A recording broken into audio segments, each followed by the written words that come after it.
This is CGTN, China Global Television Network.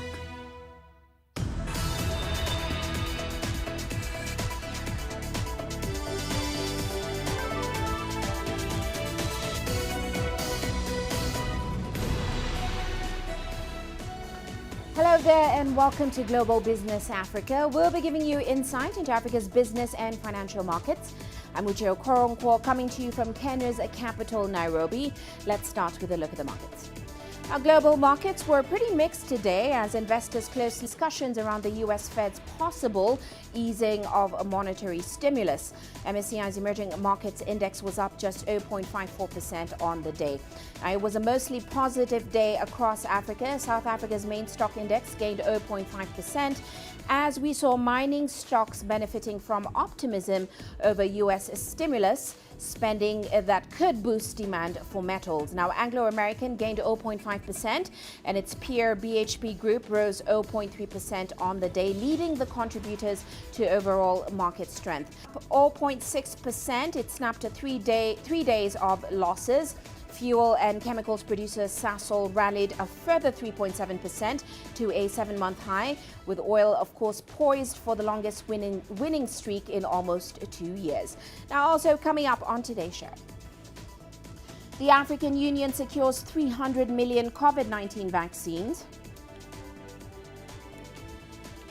Manufacturing companies in Ghana make inroads into other African markets on dividends of the Continental Free Trade Area.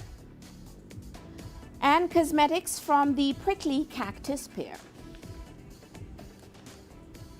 Now we begin with some positive news where the African Union has secured almost 300 million COVID-19 vaccine doses for the African continent. Now, many African nations struggle with limited logistical and financial resources. The move to secure vaccines is seen as a step towards starting the complex task of a population of about 1.2 billion people. Now, according to Ahmed Ogwel Ouma, the Deputy Director of the Africa CDC, the current chair of the AU and South African President Cyril Ramaphosa, it is expected to issue more details on the vaccine.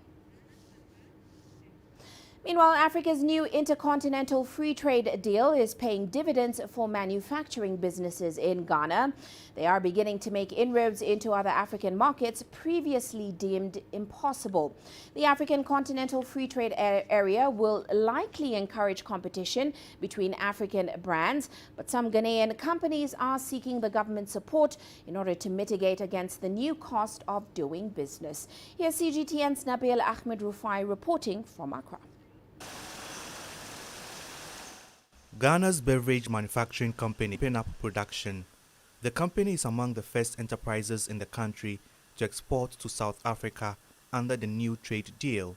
It's a big moment as the company has struggled to penetrate the East African and Southern Africa markets in the past. If you look at South Africa, they have a block where they call the SADC.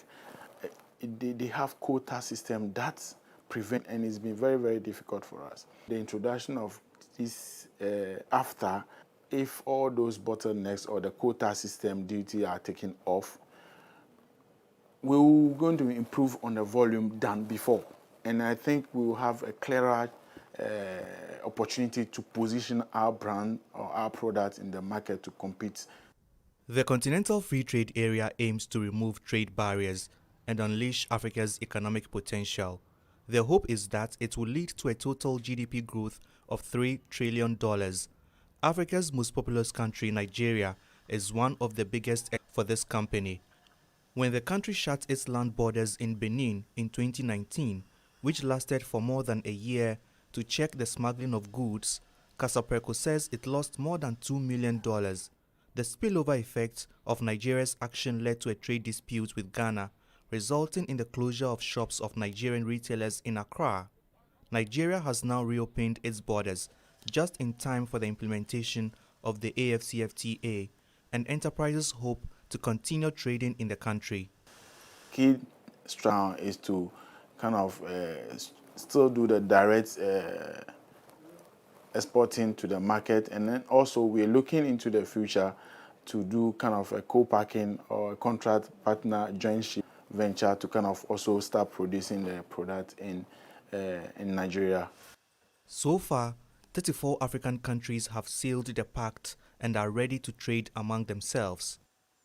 The free trade area will cut tariffs on 90% of goods and services to boost intra-African trade.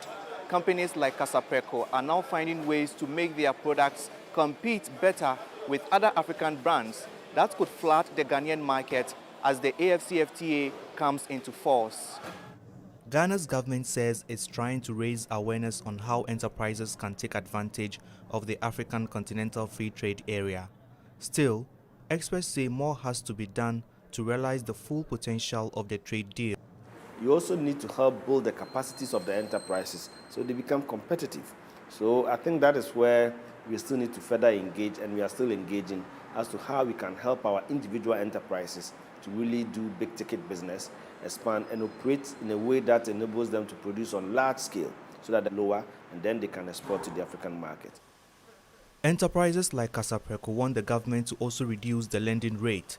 They say this can help them reduce the cost of their products in order to compete better with other foreign brands. For now though, they hope the AfCFTA will help drive the change in the way Africans trade among themselves. Nabil Ahmed Rufai, CGTN, Accra, Ghana. Now, Mozambique's President Filipe Nyusi has laid a foundation stone for the construction of a $6 million hospital in Chato district. And that was before concluding his two-day state visit to Tanzania.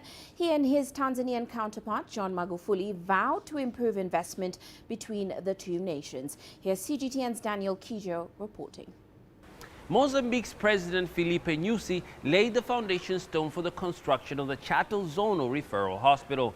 When finished, the health facility will be able to attend to between 700 and 1,000 patients per day. He also participated in some community-based activities that gave him an opportunity to interact with the residents of Chato and Gator region in general. The two presidents also discussed how to create a more conducive environment for business despite challenges presented by COVID-19. They agreed to continue to work together to increase investments in both countries. Our bond will never be broken. We will keep building on it. I urge Tanzanians to do business for the benefit of our countries so we can grow the economies of our countries, and we must protect the security of our two countries. The Tanzanian Revenue Authority reports that the value of exports between Tanzania and Mozambique amounted to $33 million in 2018 and $40.3 million in 2019. We are not connected just because of the border we share, but it's through people. Many Tanzanians are in Mozambique, and some of Mozambique's people are here. We talked about how our people can live well as issues of security. President Magufuli claimed that the historic brotherhood, diplomatic and economic relations between the two countries will not be shaken. Daniel Kijo, CGTN, Dar es Salaam.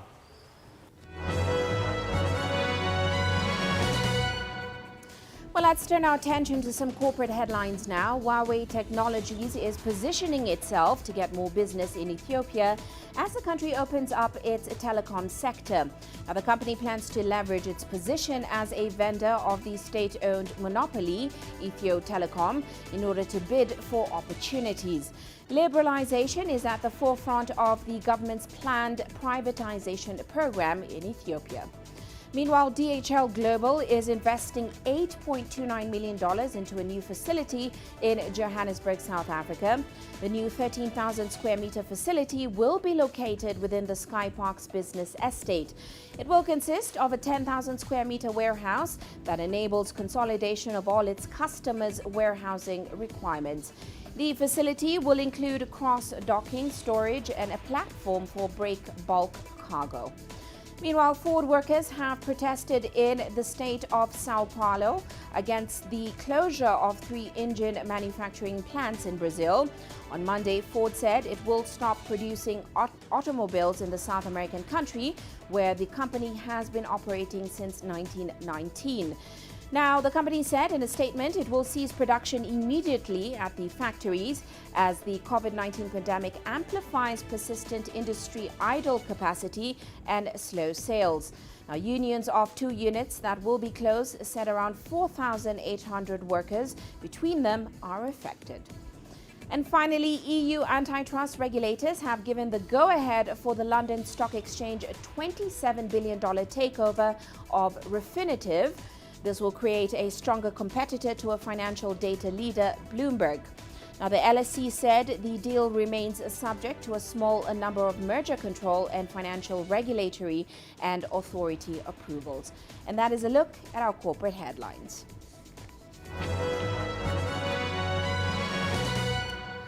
Well, we are going to take a short break now, still coming up on the show.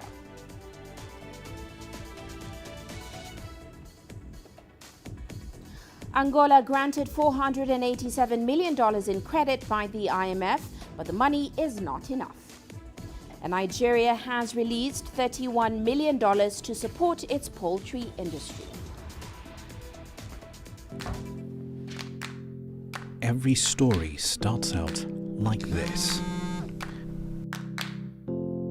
Okay. We'll head up now. Beyond the rush of the numbers, there's always a more fundamental question. What happened? Who has been affected? When market-moving decisions are made, who's responsible and why? Let's get some reaction on ground. Joining us in Johannesburg is Sutra Nairobi. Hello, Nairobi. This is how all stories begin. See how they end. Only on Global Business.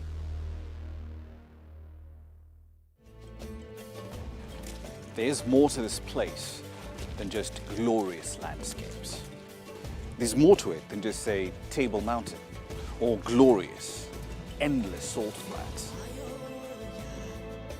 There's more to it than countries that are home to some of the deepest mines in the world. There is so much more to this place, even if it is home to some of the finest diamonds on the planet. It is the sheer diversity of the people who call Southern Africa home and the relentless drive to make it a better place that make it so special. And we know that because this too is home.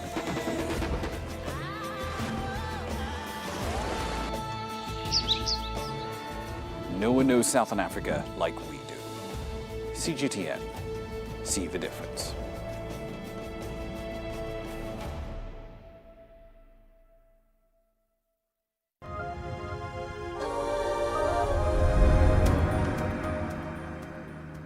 Welcome back. Well, let's now turn our attention to Angola. The country has been granted $487 million standard fund facility agreement by the International Monetary Fund.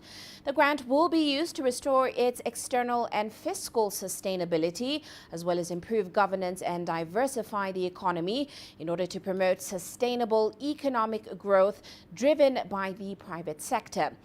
However, the grant is below what the Angolan authorities were expecting. According to Finance Minister Vera Daves de Souza, her country was expecting $700 million.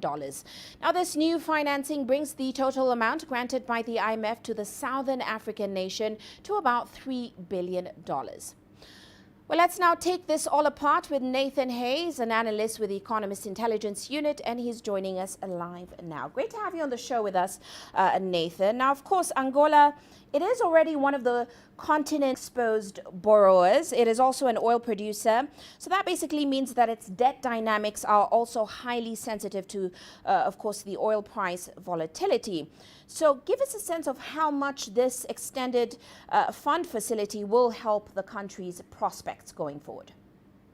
The ongoing IMF program has helped a lot since it was introduced in December 2018. As you said, they've had about $3 billion to date, and last year they negotiated to increase the size of the total program to $4.5 billion up to the end of this year. And certainly that's provided a lot of extra fiscal space for the government as revenues have really been hit this year. And this also provided a lot of policy guidance. The IMF has praised the authorities' ability to boost non-oil revenue this year, in 2020, as well as cut non-essential spending while prioritising healthcare subsidying and raising subsidies. And it's also helped reassure a lot of investors. The Angolan government last year was able to renegotiate some private debt, probably with 3 major Chinese banks, to the tune of $6.2 billion over the next 3 years. So that will certainly help a lot with debt sustainability moving forwards. But of course, there are lots of questions around Africa's debt sustainability moving forward, and of course the debt trap. And like Angola, we've seen many African nations, they have been pressured into further borrowing, especially in the wake of COVID-19. Zambia was the first African nation to default this past year. Do you foresee more defaults in the future? I think the biggest risk of default comes from if we see a huge slowdown in trade flows this year, particularly with if there's a further crash in commodity prices. A lot of the debts owed by African countries this year to private creditors, as opposed to official borrowers, and these private creditor obligations are less likely to be part of any debt service relief that might be negotiated. So it could be very difficult for countries with large private obligations to meet those if there is a big crash in export earnings. Now, interestingly, despite this new extended fund facility, some experts do say that international creditors of oil-dependent nations such as Angola may just have to write off their debt at some point, given the situation. Do you agree with that point of view? It'd be very difficult for countries to do that. I mean, just the terms involved, I think a lot of creditors would be unwilling to write off the obligations entirely. A lot of creditors like China have been willing to renegotiate a lot of debts, refinancing the terms of reprofiling, often with new loans, often at higher interest rates, collateralized against existing commodity assets like oil or copper and things like that. But certainly in terms of the debt write-offs we saw at the beginning of the 20th century, a lot of those were owed to official creditors, and that made it a lot easier for sort of multilateral action on that part and to be able to renegotiate those debts. But now the debt profile of African countries is very different, and a lot of it is owed to private creditors, bondholders, and that'd be very difficult to renegotiate that, particularly on a wholesale basis, and to have to renegotiate with individual banks and holders of the bonds individually. So it'd be very difficult for a lot of countries to be able to get significant debt write-off at any meaningful scale, and a lot would still be owed. And of course, there is the debt service relief package, which we saw was approved by the G20 and some of the world's biggest lenders. Now, many African nations, they've been reluctant to take that up, mostly because of the risk of credit downgrades. What's your take on that move? Is that decision paying off for African nations so far?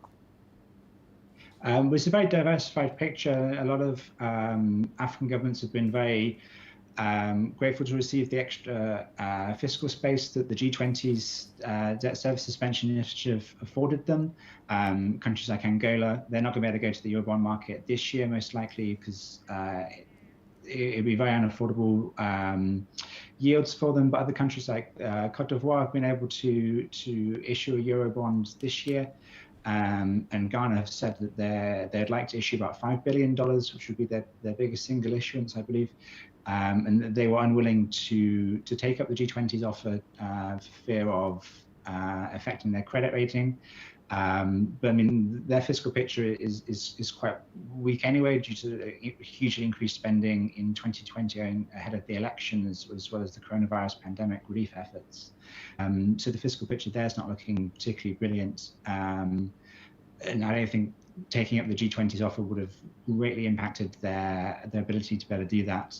But certainly a lot of African governments who are able to issue Eurobonds this year could probably do so on fairly attractive yields. Quite true. Well, thank you so much for your insights, Nathan. We do have to leave it there.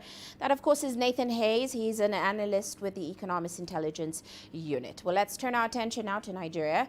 The country has released about $31 million in order to boost its poultry sector.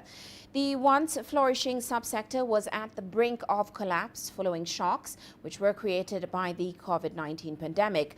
Well, as CGTN's Kelechi Mekalam now reports, the loan facility by the Central Bank of Nigeria is aimed at supporting small, medium and large poultry farmers to help them recover from the crisis.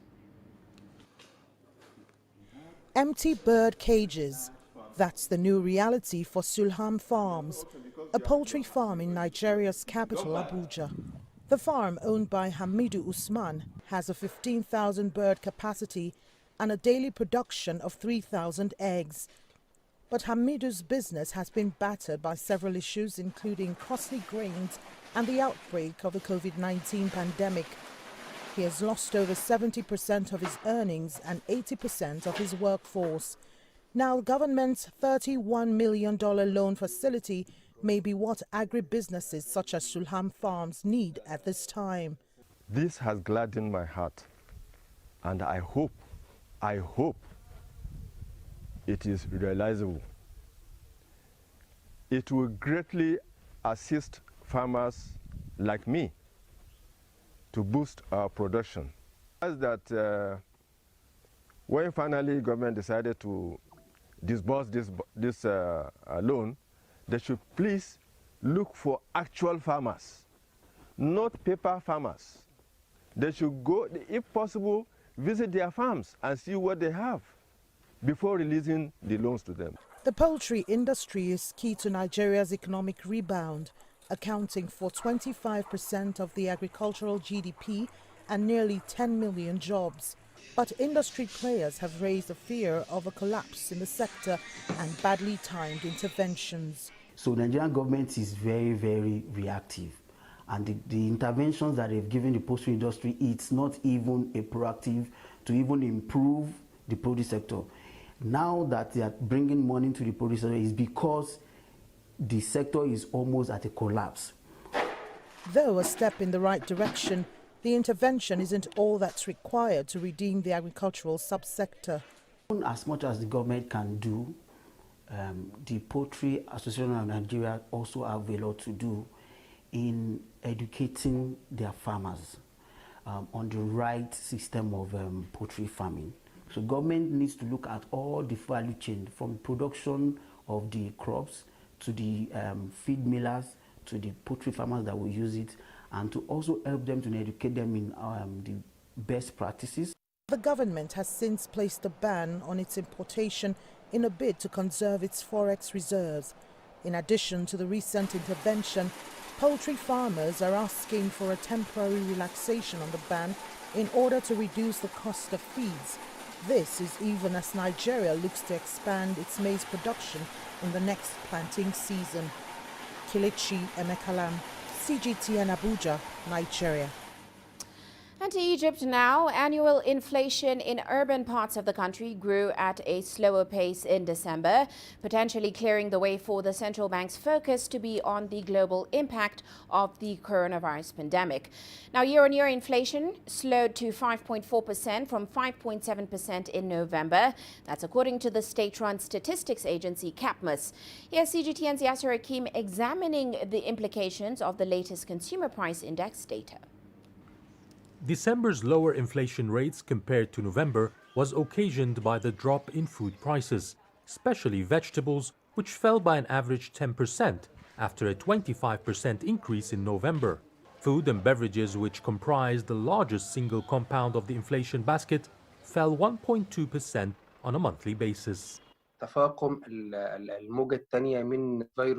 strong second wave of coronavirus has had its impact just like the first wave, medically, socially, and economically, leading to contraction and economic slowdown everywhere.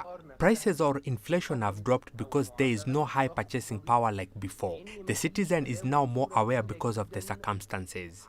He is not consuming at the same level as before, buying what is needed only, and therefore prices went down.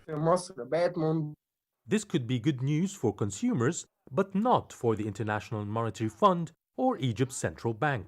A $5 billion standby loan deal signed last year requires Egypt's central bank to maintain a 6 to 9% inflation rate.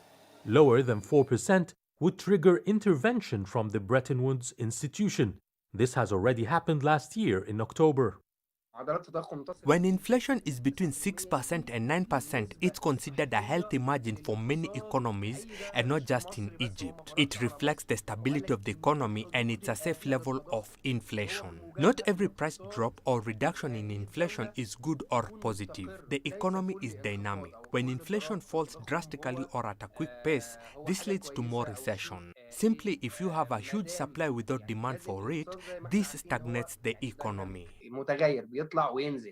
Experts say in order to reach the targeted inflation numbers, the policies of the government and central bank should gear towards cutting interest rates further, lowering returns on bank certificates, and pumping funds to stimulate the market. Yasser Hakim for CGTN, Cairo. Meanwhile, South African manufacturing production declined by 3.5% year-on-year in November.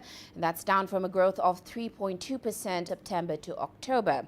That, of course, is according to the latest data released by Statistics Africa. Here's CGTN's Angelo Coppola with more. The November data suggests that production will remain weak in December and into early 2021 as a result of increased lockdown conditions. Analysts suggest that the economy has lost momentum in recent months after improved data released in Q3 of last year. I think it's going to be a rough ride in terms of recovery. You already, as you see in January now, we are in level 3 in terms of lockdown. So obviously there's still disruptions in terms of supply patterns in the production sector from the input point of view. So that's a bit worrying. The latest headline reading indicates that manufacturing or factory outputs actually declined for the 18th consecutive. I think more concerningly, on a sort of adjusted basis, manufacturing will be down on a month-on-month basis, which is quite concerning. So I think it's quite indicative of manufacturing production, the recovery stalling. There is some positive news in the monthly data that's been released. Continue to grow.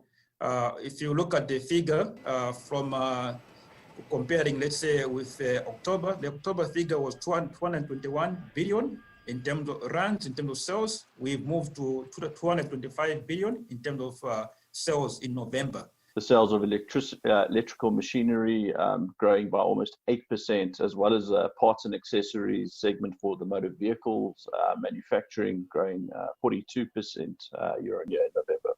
The local manufacturing sector is facing severe constraints and impediments, like electricity prices. There's also the question of local demand. The majority of domestically manufactured goods are consumed domestically, with only about a quarter of them being exported. So I think we also need to work on increasing our global competitiveness. While the November data is disappointing, it's hoped that the African Continental Free Trade Area will stimulate the local manufacturing sector. I'm Angelo Coppola for CGTN in Johannesburg, South Africa. You are watching Global Business Africa. Let's take a quick break now. Still to come. US President Donald Trump faces his second impeachment. And still in the US, government officials begin collecting increased tariffs on certain EU products.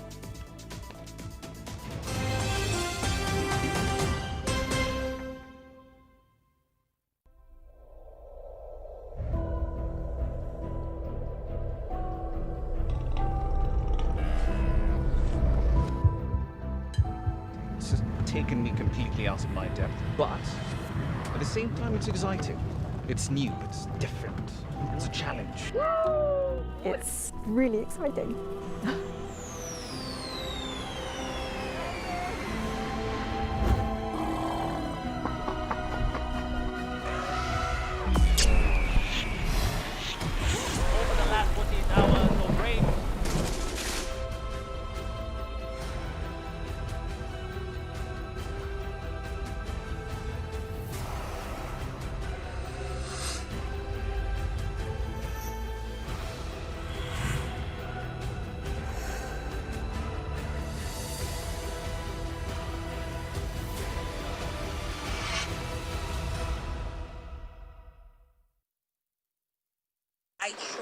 to not let it affect me, but there are days when it does. I'm a human being, and to see patients in a hospital bed and their family members are not there, there's no one there to hold their hand, that human touch, you know?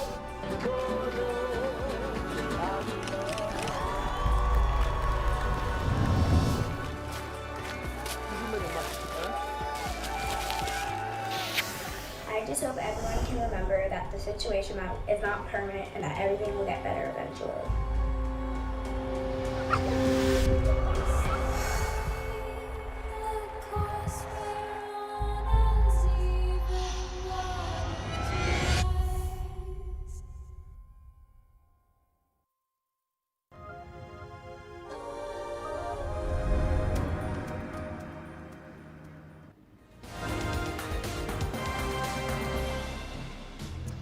Just about 1:30, let's recap other headlines. A 10-member expert team led by the World Health Organization is set to arrive in China on Thursday to investigate the potential origins of the coronavirus. Now, the WHO says it also aims to learn lessons that can help better prepare the world for future health crises. And South Africa has closed its land borders until the 15th of February, and that's due to concerns surrounding the increase in COVID-19 cases. The surge appears to be due to a variant of the virus which has been identified in South Africa. This comes as travel restrictions in the United Kingdom continue, banning South African citizens from direct entry. And Uganda's President Yoweri Museveni has called on members of the public to come out and vote ahead of Thursday's election. Museveni, while addressing the nation on Tuesday, assured voters of their safety and warned anyone against rigging the election. Now, Museveni, one of Africa's longest-serving leaders, is pitted against opposition frontrunner Bobi Wine for the presidency. The campaign period was marred with crackdowns on opposition rallies. And in Madagascar, severe malnutrition rates continue to worsen due to the droughts and the impact of the COVID-19 pandemic. The World Food Programme says the children have been forced to beg in order to supplement their families' food rations. Now, WFP has warned that a looming humanitarian crisis could leave a third of the population struggling to put food on the table. And that's a recap of today's top headlines.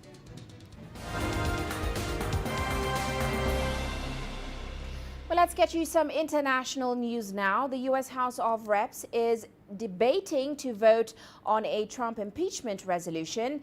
This comes after an earlier resolution formally calling on Vice President Mike Pence to remove Trump by invoking the 25th Amendment. Now, Pence rejected the move. In a letter released by the White House, Pence said he didn't believe the action was in the best interest of the country. House Speaker Nancy Pelosi has told Pence last week that lawmakers will begin impeachment proceedings if he does not move against the president. Well, tonight, House Democrats are making good on that promise. They've already debated one article of impeachment.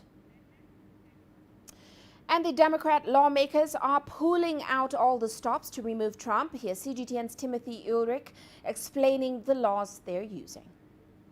25th Amendment, Section 4, Article 1, Section 2, 14th Amendment, Section 3. A jumble of numbers and legal terms even to many Americans. I joined the Senate Democratic leader in calling on the Vice President to remove this president. House Speaker Nancy Pelosi gave the White House an ultimatum almost a week ago. She said Trump's cabinet should remove the president using the 25th Amendment or lawmakers will begin impeachment. The 25th Amendment says a president can be removed by their administration. The vice president and majority of their cabinet is needed to deem the president unable to discharge the powers and duties of his office. But if the president rejects this claim, it takes a 2/3 majority from the House and Senate to put the vice president in charge. Article 1, Section 2 of the Constitution lays out impeachment, Pelosi's other option. It starts in the House, which draws up the votes on the articles of impeachment. If it fails to receive majority support among lawmakers, Trump stays in office until January 20th. But if it passes in the House, Trump is formally impeached and it goes on to the Senate. Remember, the House impeaches, but the Senate convicts. If it fails to receive support from 2/3 of the Senate, Trump stays in office. But if it receives that support, Trump is convicted. That means he is removed from office and his vice president takes over. The articles of impeachment the House has drawn up charges Trump with inciting insurrection. It cites the 14th Amendment, Section 3. This part of the Constitution was added after the Civil War in the 19th century. It barred members of the Separatist Confederacy from holding office. It states no one can hold public office who is engaged in insurrection or rebellion. Pelosi's challenge has been a test of the checks and balances written into the U.S. political system. And to those watching, it's been a free lesson in American civics. Timothy Ulrich, CGTN. And still in the U.S., government officials say they've begun collecting increased tariffs on certain EU products. That's after failing to resolve a 16-year-old trade dispute with the European Union. Now, the long-running disagreement is over government subsidies to aircraft manufacturers Airbus and Boeing. The World Trade Organization ruled in separate cases against both Europe's Airbus and the U.S. Boeing. The WTO granted Washington and Brussels permission to impose billions of dollars in tariffs on each other's goods. From Tuesday, the United States placed an additional 15% tariff on aircraft parts and up to 25% on certain wines and brandy from France and Germany. Now, the EU has not indicated if it will follow the U.S. lead and impose its own duties. It's been 16 years of tit-for-tat tariffs between the traditional allies. The most recent, which goes into effect on Tuesday, will see European aircraft manufacturing parts and drinks from both Germany and France with an alcohol content above 14% hit by a 25% U.S. import fee. Alcoholic beverages below 14% have faced a similar tariff since November of 2019. Since then, German wine exports to the U.S. have seen revenues drop by 21% or 55 million euros. The amount of exports has decreased by 7%, but is still 155,000 hectolitres. These are large amounts for Germany, a comparatively small production and export country. Overall, we produce or export around 1 million hectolitres. France, where more higher alcohol content beverages are produced, will likely be hit harder by these latest sanctions. For us, this has a direct impact on the purchasing price. It is increased by 25%, so it requires discussions with our importers and then very often a distribution of the weight of this tax between the different stakeholders, the importer, us, and the final consumer, who will also pay a part of this price. Yet this dispute has nothing to do with wine. The issue is over subsidies the EU, namely Germany, France, Spain, and at the time England, paid to the European plane manufacturer Airbus versus those paid by the US to rival Boeing based out of Seattle. Both Washington and Brussels believe that the other is providing an unfair advantage. In November, the EU placed levies on 3 billion euros worth of American goods, such as tractors, ketchup, and orange juice, in response to U.S. tariffs a year earlier. Yet the U.S. trade representative argued that the tariffs were improperly calculated, therefore resulting in this latest move. The EU is hopeful that relations with the U.S. on this matter will improve under the Biden administration and has offered to drop all tariffs if the U.S. reciprocates. So we call on the US to agree that both sides drop existing countermeasures with immediate effect so that we can quickly put this issue behind us. Removing these tariffs would represent a strong win-win for both sides. We now have an opportunity to reboot our transatlantic cooperation and work together towards our shared goals. Meanwhile, increasing tariffs are forcing German winemakers to look for alternative markets. Scandinavia is currently a growing export market, but China is also a stable export market despite the coronavirus pandemic. China is the fifth most important export market for German winemakers, so we are quite satisfied with that. and actually see further potential there. Weiteres Potenzial. Natalie Carney, CGTN in Munich. Meanwhile, in the UK, the government has been strengthening its lockdown measures to battle the ongoing COVID-19 pandemic. People have been called to stay home, and some companies are taking the situation into their own hands. Here's Jemima Walker reporting from London. The government doesn't have much further it can go with restrictions, but case rates are still soaring. Officials stress that most people are following the rules, but the small minority who aren't should expect tougher policing. Government is having to make very, very agile decisions about the way we live our lives. But as I say, if we're going to make sure that this is the last lockdown, and please God it is, we all need to stick by the rules and take it really, really seriously. And unfortunately, we haven't seen that in some parts of the country for a minority of people who are frankly letting the rest of us down. The UK's police chief says the government should consider writing some of the guidance into law. In England, the guidance states that people should stay local, but it's not clear exactly what local means, and it's not legally enforceable. The UK's own Prime Minister Boris Johnson has been criticised for cycling 7 miles away from his house.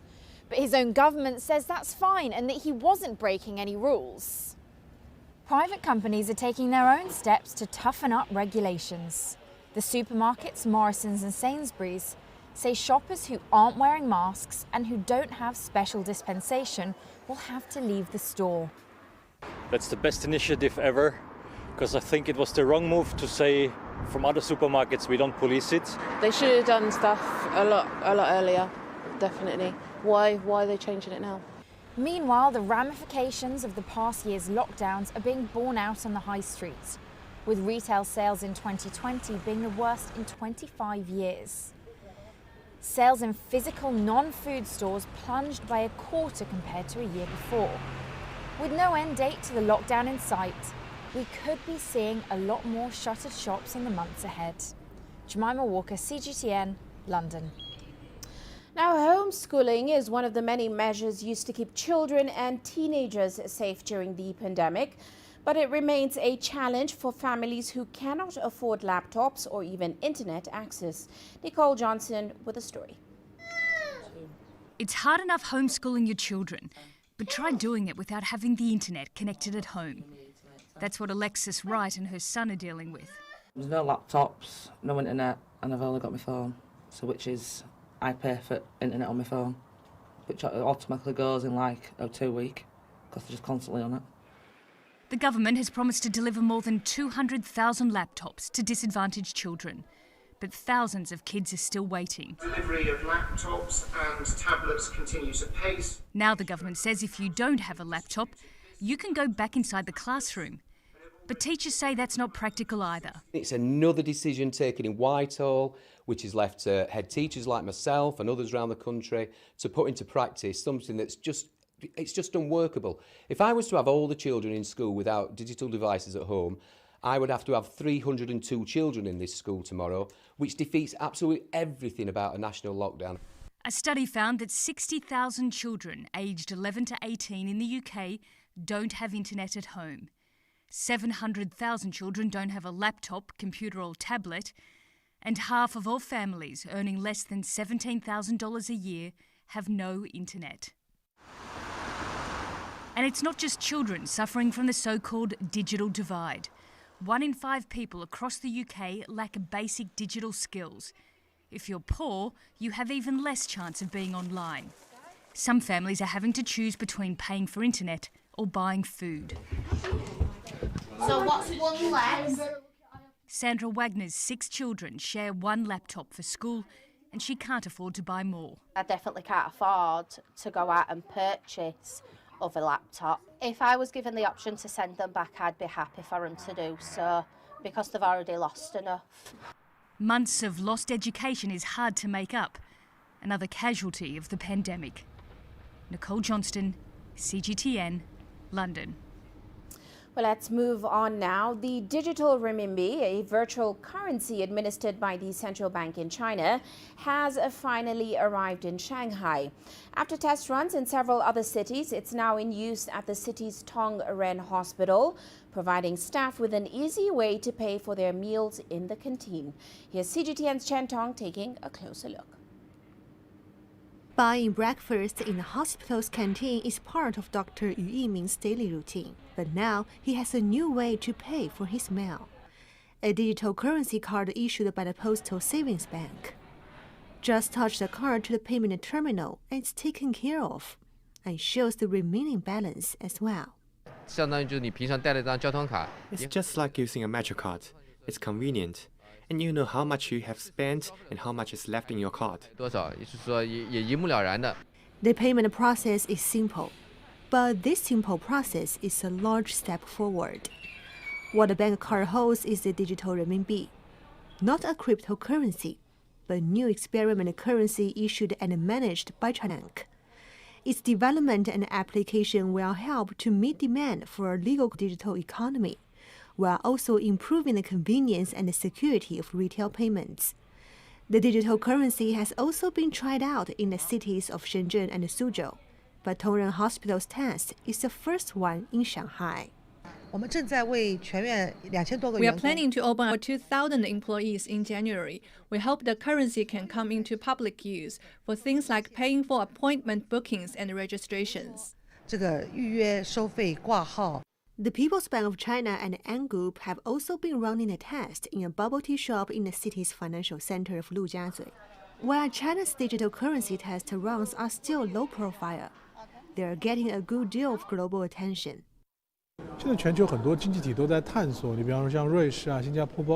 Many economies worldwide are exploring digital currencies. For example, in Switzerland, Singapore, and Canada, and especially in Northern Europe. It's a big trend. And for a large economy like China's, with a demand to internationalize its currency, the attempt is definitely needed and urgent. Something else that is needed is caution. According to the IMF, which remains concerned about the potential for internet attacks on digital currency systems. The People's Bank of China is working with more than 20 commercial banks and e-commerce companies to expand the use of the digital currency, which is due for a wider test at the Beijing 2022. Chen Hong, ICS for CGTN, Shanghai. Well, let's shift focus now and take a look at commodity markets today. Oil up, with U.S. crude gaining for a seventh day. That is after an industry report showed a further drop in inventories and, of course, as investors shrug off worsening developments in the pandemic. Now, both benchmarks are trading at the highest since February. Prices are shrugging off the latest developments in Europe and the U.S., where we're seeing death tolls and new infections rising. Meanwhile, gold prices edging up today as we saw the dollar pull back and as U.S. Treasury yields traded lower. Now, the outlook of a huge U.S. fiscal stimulus is suddenly to help further boost the metal's appeal as an inflation hedge. Well, let's take a quick break now. Still coming up on the show.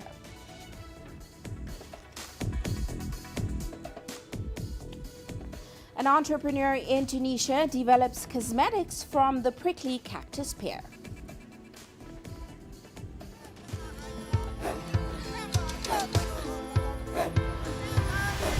Africa is a continent of diversity, with varied climates and enchanting geography, and a people so distinct, but with a shared enduring spirit. We are at the heart of the continent to bring you the untold stories. Let's have a look. We celebrate Africa as it shapes its own destiny. I've been Djibouti, Tunis, Cairo, Juba, Johannesburg, Ethiopia, Tanzania. Africa Live. Find your voice.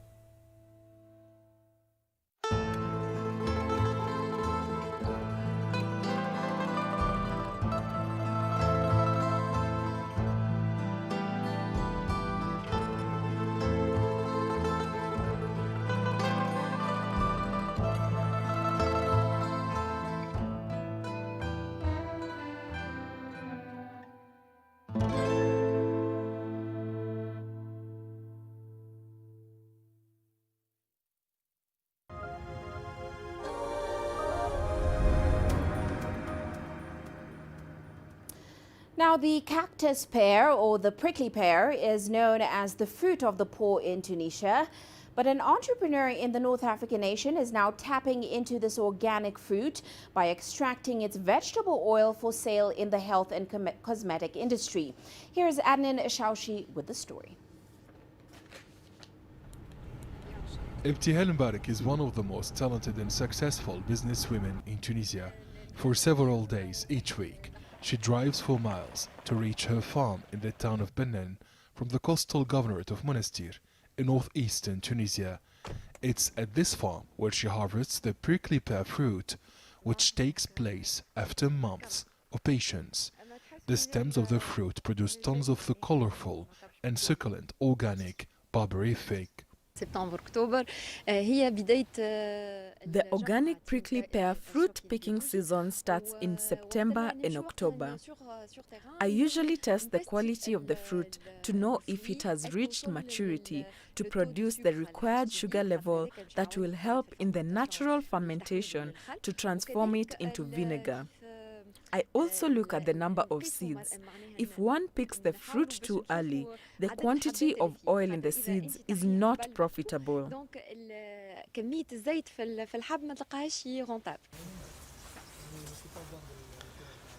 After several years of research, Dr. Ibtihal Mbarak realized that prickly pear offers multiple possibilities. This fruit can be entirely utilized, starting with the fruit to the flowers, as well as the leaves. Whenever she returns to her company, the founder and CEO of Herbalia Natural Care wears her white lab coat as she prepares to start the long process of extraction of Barbary fig oil and vinegar. The prickly pear oil, which is also known as Barbary fig, is extracted without any chemical treatment. I receive the fruits from the farms. The organic produce is washed, peeled in the machine, then the juice is separated from the seeds. The juice is stored in large cisterns until natural fermentation occurs to produce vinegar. The collected seeds are dried and stored. Later, I grind the seeds, filter, then bottle the liquid. The microbiology researcher says that recent findings of a clinical study conducted by the Tunisian Market Access Project for Agri-Food and Local Products, PAMPA, shows the benefits of prickly pear seed in cosmetics are very promising. The 28-day clinical study was conducted on 20 women aged between 45 and 65. 97% of the volunteers confirmed their satisfaction with the product and expressed their intention to continue using it. The oil is rich in omega-6, omega-3, omega-9 and vitamin E antioxidants. The anti-blemish, anti-dark circles, anti-wrinkle and firming virtues of the oil have been confirmed. A skin tolerance test was also conducted under dermatological supervision, confirming that this oil is tolerable and does not cause any adverse effects. The cosmetics are recognized for the anti-aging and moisturizing properties of the skin because the oil is rich in essential fatty acids, while the vinegar is used for weight loss. There are some 200,000 prickly pear plants in Tunisia. The North African state is the world's top producer and exporter of Barbary fig oil. Over 40 domestic companies operate in this sector.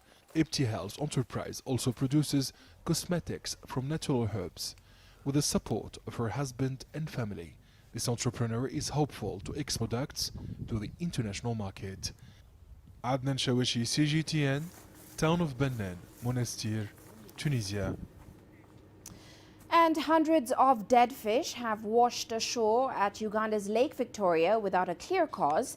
Fishermen in the area are worried the reason behind mysterious deaths could also affect their livelihoods, as well as the safety of the children that swim in the water.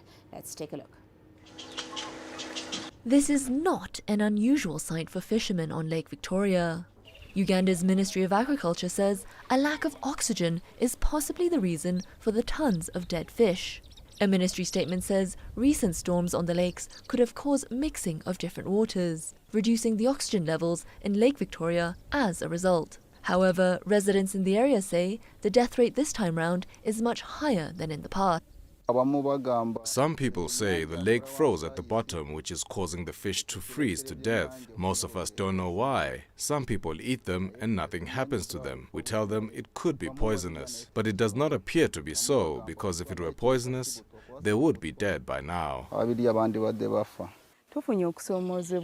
We have faced a lot of difficulty. I'm a fishmonger. I fish. I have boats and I also do wholesale. The problem we are currently facing is the dying fish. We are in a panic. We do not know why Nile perch are dying, yet all of the other fish are not dying. A lot of the Nile perch have died. Experts have a different theory on the incident. They say years of pollution are now threatening the lake as well as the lives of those who reside in the area. Lake Victoria, to begin with, faces a lot of stressors emanating from waste that comes from industries, that comes from settlements, but also poison or chemicals that come from the farms, especially agrochemicals, but also chemicals that also come from the industries. We have also had watershed degradation around Lake Victoria. All these stressors are affecting the lake. They are also affecting the over 3 million livelihoods that depend on this resource. The lake has become very polluted. That be one of the causes. Our children swim in the water sometimes. Mostly the young ones go swimming without their parents' knowledge. Now we fear that the water they swim in is what is killing the fish, and we don't know the cause. We do not know how hard it's going to become and where we will end up. Yet, what remains puzzling is that the Nile perch is the only species being affected by the phenomenon, leading the Ministry of Agriculture to rule out poisoning. Further investigations are being carried out into the definitive reason behind the deaths. Daniela Pearson, CGTN. And before we leave you today, here's a quick look at Africa's currencies. South Africa's rand traded pretty flat today. It took a breather after a recovery rally in the previous session when we saw the US dollar weakening. Now, despite gains of around 2% on Tuesday, the rand is still 3% against the dollar this year, as a new peak in daily COVID-19 cases and bleak economic prospects put a damper on sentiment in the country. Meanwhile, Nigeria's naira falling at the official importer and exporter window today, as we saw the country's external reserves rising to the highest level since July 2020. Now, it closed at around 394 naira per dollar. On the official window, it did remain stable at the black market, trading at around 475 naira per dollar. Well, that's it for this edition of Global Business Africa. Remember, you can send your feedback to the contacts on your screen. You can also follow us on our various digital media platforms. From me, Uche Okoronkwo, and the rest of the team, thanks for watching.